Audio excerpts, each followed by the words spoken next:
किसी भी राष्ट्र को आगे बढ़ने के लिए संस्कृति, वहाँ का इतिहास, वहाँ का गौरव इतिहास, सभ्यताएं बहुत जरूरी है। हमारे देश में हमारे सभ्यता और संस्कृति और इतिहास को मिटाने की पूरी कोशिश की, किताबों को जला दिया गया, जिसका उदाहरण है नालंदा विश्वविद्यालय। हमारे प्राचीन समय में बड़े बड़े विश्वविद्यालय थे। यूरोप में जब लोग पढ़ना लिखना जाते थे तब हमारी यूनिवर्सिटी होती थी, पूरे विश्व के लोग यहाँ पढ़ने जाते थे।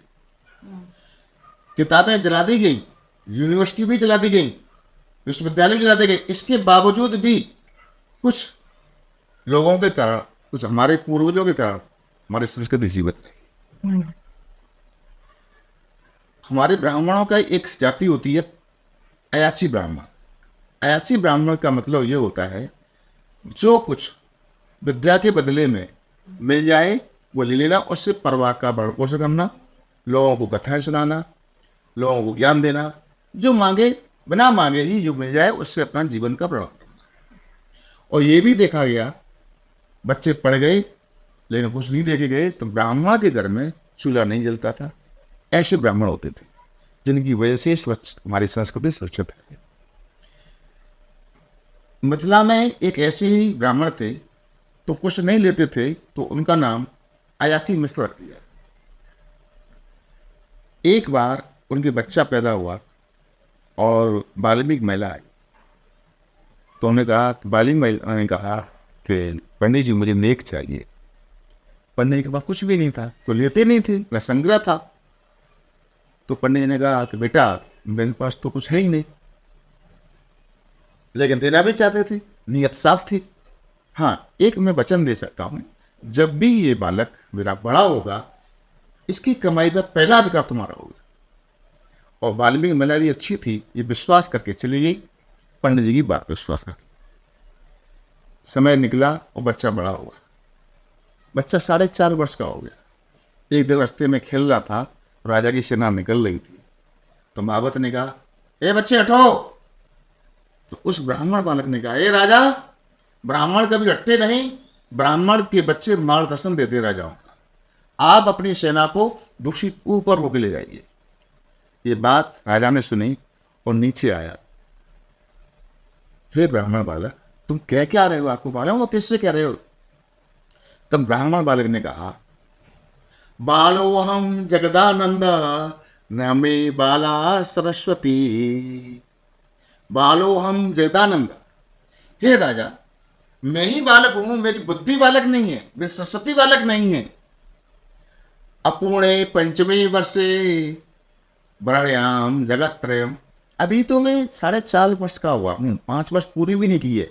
जिस समय मैं 5 वर्ष का हो जाऊंगा यानी बड़ा हो जाऊंगा तो तीनों लोगों का वर्ण करूंगा। वर्ण यानी नियंत्रण करूंगा। राजा बालक की बात को सुन करके बड़ा आश्चर्य हुआ। पंडित जी, हे ब्राह्मण बालक, आपको इतना अभिमान ज्ञान पर नहीं होना चाहिए। या ठीक है, आपकी बात से मैं सहमत हूँ, ब्राह्मणों को सम्मान मिलना चाहिए। राजा बोला, एक श्लोक मुझे ऐसा सुनाएंगे जो लौकिक भी हो और वैदिक भी हो।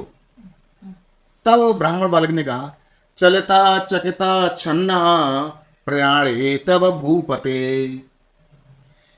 जब राजा साहब हमारे निकले तो सब लोग हिलने लगे, कुछ लोग चकित हो गए और दूर से सब रास्ता आच्छादित हो गया। सहस्त्रे सीरे खापुर खा ब्रह्म, सहस्त्रे सीरे खापुर खा सहस्त्राक्ष सहस्त्रपाद। शेषनाग हिलने लगा, जब आप चले शेषनाग हिलने लगा, इंद्र चकित हो गया और सूर्य दूर से आच्छादित हो गया। तो राजा साहब ये दूसरा हिस्सा वैदिक हुआ और पहला हिस्सा लौकिक हुआ। राजा छोटे ब्राह्मण बालक के चरणों में पड़ गया, महाराज मेरे साथ चलो। और अपने यहाँ जाकर के उस नंगे बालक को, उस गरीब बालक को खजाने में बैठा दी। खजाने नन्हे नन्हे हाथ जहाँ तक बच्चे के गए तो सैनिकों को आदेश गया, जहाँ तक बच्चे के हाथ गए सोना हीरा जवाहरात को भर करके पंडित जी के घर पहुँचाएंगे, इस पंडित जी की पिताजी की घर। तो सिपाही लेके गए बहुत सारा सोना चांदी। तो राजा ने कहा, पंडित जी ने कहा, ये क्या है? कि आपके बच्चे की पहली कमाई है। तो पंडित जी ने बिना देखे हुए कह दिया, ये मेरा कोई अधिकार नहीं है, उस वाल्मीकि महिला का अधिकार है, मैं उसे वचन दे चुका हूँ। वाल्मीकि महिला को बुलाया, हीरे जवाहरात सोना चांदी को देखकर महिला ने कहा, वाल्मीकि महिला ने, अरे पंडित जी इतना सोना चांदी लेके मैं क्या करूंगी, मुझे एक दो से काम चल जाएगा। पंडित जी ने कहा मैं नहीं लूंगा, वाल्मीकि महिला के मैं नहीं लूंगा, दोनों में विवाद हुआ। पंडित जी ने कहा मैं किसी भी सूरत में स्वीकार नहीं करूंगा, ये तेरा हक है। और विवाद राजा तक पहुंचा। राजा ने कहा वाल्मीकि महिला से, बहन तू जितना ले सकती है लीजिए, पंडित जी वचन के पक्के हैं, इन्हें धन से कोई मोह नहीं है।